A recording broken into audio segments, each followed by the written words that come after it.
Hello! This is how drawing programs actually work. While you're probably watching this on the Krita channels, this is really applicable to any drawing program, and I'll be talking about other software than Krita as well. I'm Carsten, I'm a developer of Krita and also of Drawpile. If you have any questions about topics in this talk or additional topics, leave them in the comments and we may address them in future videos. Now, the big topic of this video is kind of the topic that explains most things in a digital drawing program, and that topic is called image compositing. It is how you get from your stack of layers into a picture you can actually look at. And you might think, well, this is kind of intuitive, right? It just takes your stack of layers and makes a flat image out of it. You know, in traditional art, you also have this. You draw on transparent sheets of plastic and you layer them on top of each other. That's where the terminology comes from. However, digital art adds a lot of stuff to this, like clipping and alpha preserve and blend modes and masks and all kinds of stuff. Now, let's look at the most basic image compositing you can get. Just a single layer over a transparent background. Now, we don't need all this user interface here in the drawing program, so I'm going to simplify it like this. We got the layers on one side and we got the image on the right. Now, what happens when the drawing program composites this image into something you can see? So to do this, we have a destination. This is where the image being composited goes, and it has a source. That's where the layer that's currently being processed comes from. The program goes through the layer stack from the bottom to the top and composites each layer onto the destination. So let's do that. We start with an empty destination. That means it's a fully transparent image. Every pixel on it is transparent. And then we go through the layer stack from the bottom to the top.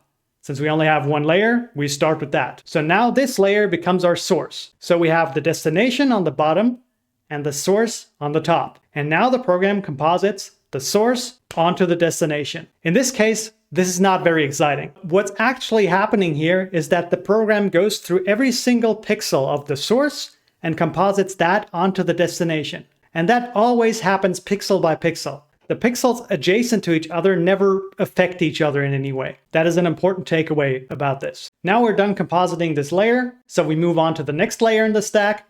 Since there is no next layer, we're done compositing the image, and this is the final result.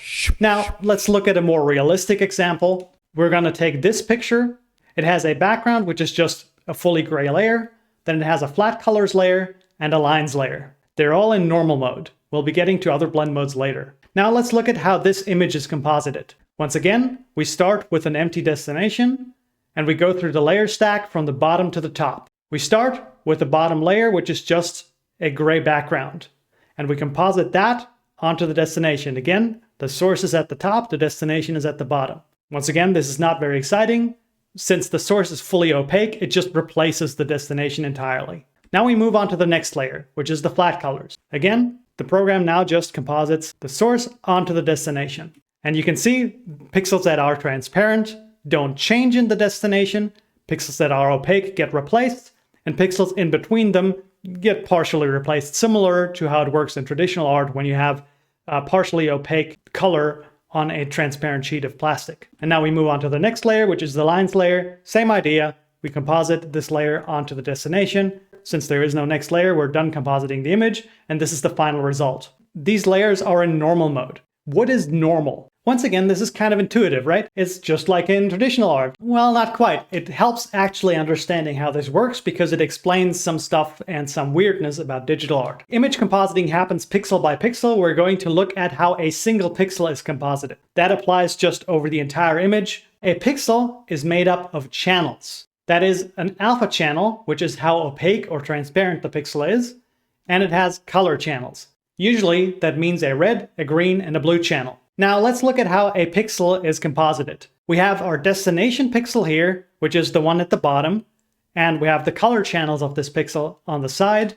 Then we have the source pixel at the top, and I'll also put the resulting pixel on the right here, just so you can see what happens after the source is composited onto the destination. We'll have the destination be a median gray, so all the color channels are at half, and we'll have the source be fully red, which means the red channel is at 1, and the other channels are at 0. You may be more used to these numbers going from 0 to 255 or from 0% to 100%. Mathematically, these go from 0 to 1.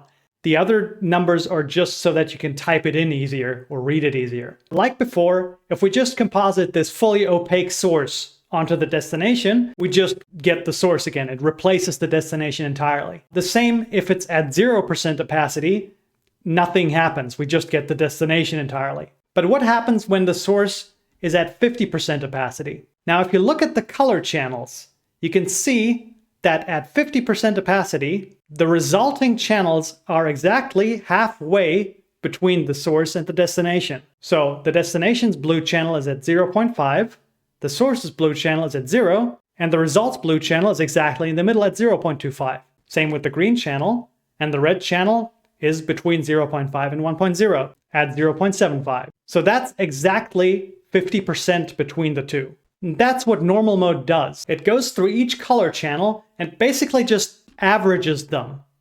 Or really what that's called is linear interpolation. According to the opacity of the source, it moves the color channels by that amount toward the source. Now let's look at the situation at different opacities. When the source is at 0%, our result is all the way at the destination. At 25% opacity, we're 25% toward the source. We move all the sliders 25% toward the source. At 50%, we're exactly halfway.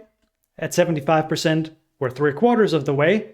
And at 100%, we're all the way at the source. And that's normal mode.